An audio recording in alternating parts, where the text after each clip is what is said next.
इतना बढ़िया ये बाबू हमारी कपड़ा रहल ह सत्यानाश को दिहली सही कुल धोले के नाम पर। अरे तनी हेने आइबो सरे, कौन धोला सी है हमार कुर्तवा? आवत तनी जी, का हो गइल? ये पतोहा है तू धोलू ह आकि तो है सासू धोली ह? हाँ धोले तो हम ही रहनी है कि त का फायदा भइल बा तोरे धोले से बताव? है का उजर उजर लागल बा रे पर?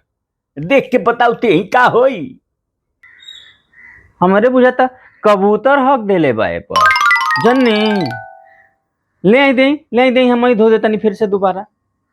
नहीं रह दे, भाग भागे जैसे भाग। सत्यानाश कर दियालस हमरे कुर्ता कई।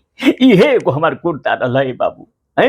अगर ये कुर्ता के हम जब ससुराली पहन के चल जात रहनी हो तब मेहरारू कुल का लाइन लग जात रहल हमके देखे खातिर है। हमारा सरहज कहत रहले ये पहुना रौरे त कुर्ता में बिल्कुल हीरो लागतन।